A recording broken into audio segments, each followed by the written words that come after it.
নমস্কার, চলে এলাম আপনাদের কাছে নতুন রেসিপি পালক পনির।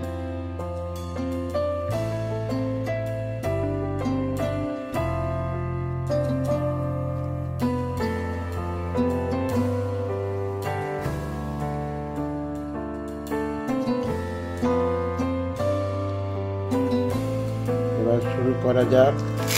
দেখুন, পালং শাক কেটে বেছে ধুয়ে এটা ফুটন্ত গরম জলে দিয়ে দিচ্ছি। হালকা ভাপিয়ে নিলাম। রেডি ভাপানো, হালকা ভাপিয়ে নেওয়ার পর এটাকে ছেঁকে তুলে নিচ্ছি। মিক্সার বলেছিলাম হালকা ঠান্ডা করে মিক্সার বলে পেস্ট করে নেব। Paste ready.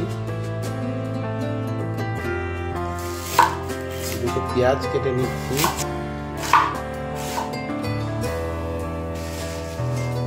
পেঁয়াজ কাটা রেডি। সঙ্গে টমেটো দেবো, দু চারটে টমেটো কেটে নিচ্ছি। টমেটো কাটা রেডি। পনিরটা ডুমো ডুমো করে কেটে নেবো। এবার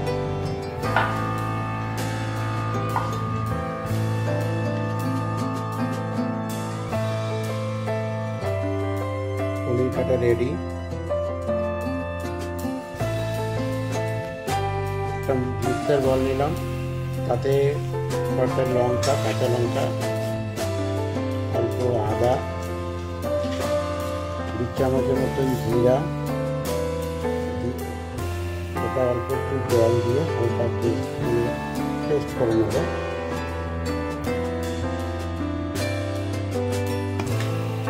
পেস্ট রেডি। কড়াতে 2 চামচ তেল দিলাম।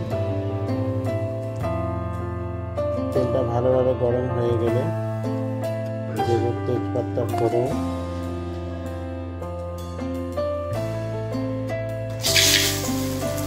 দিয়ে দেবো 1 চামচ জিরা, কালো জিরে যেটা, এবার দিয়ে দেবো পেঁয়াজ কুচি।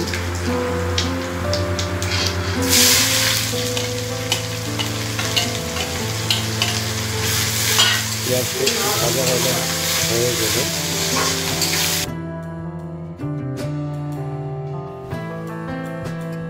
এবার দিয়ে দেবো টমেটো।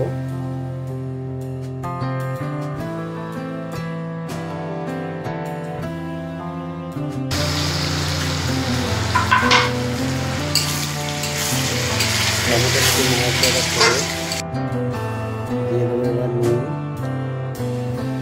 স্বাদ অনুযায়ী নুন দিলাম।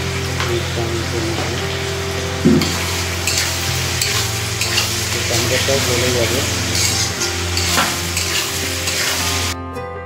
এবার মশলাটা পেস্ট করেছিলাম, যেটা আদা, জিরে, কাঁচা লঙ্কা, সেটা দিয়ে দিয়েছি ভালো করে কষিয়ে নিয়ে। এবার দিচ্ছি হলুদ,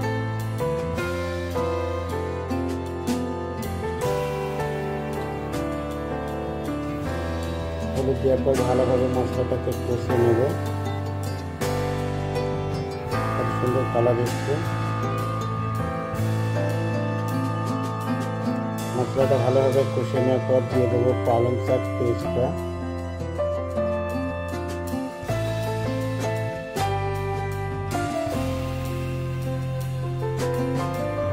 মশলার সাথে ভালোভাবে এটাকে মিশিয়ে ভালোভাবে কষে নেব।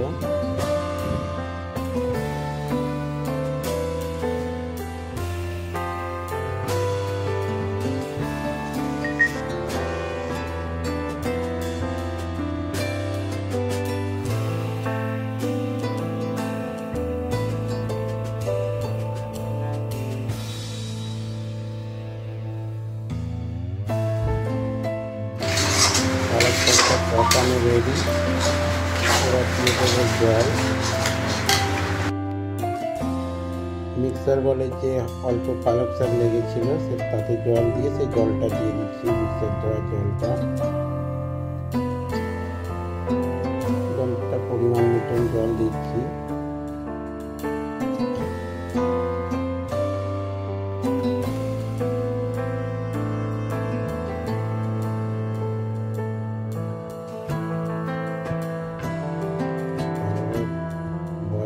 পর পনিরটা দিলাম।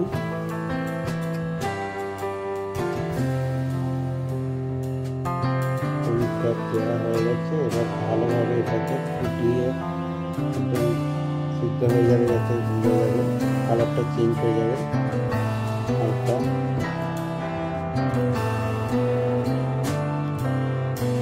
দেখতে পাচ্ছেন প্রায় রেডি। এবার একটা ফ্রাই প্যান বসিয়ে তাতে সর্ষের তেল দিচ্ছি। এটা আপনারা ঘিও দিতে পারেন, ঘিয়ের বদলে আমি তেল দিচ্ছি। আমি ঘি পছন্দ করি না আমাদের এখানে।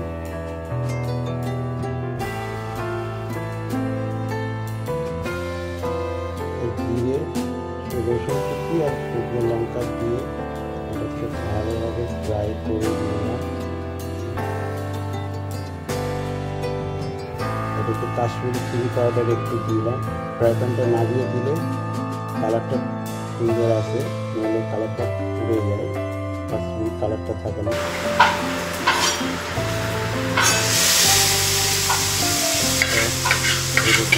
দেখুন তরকাটা লাগিয়ে দিলাম।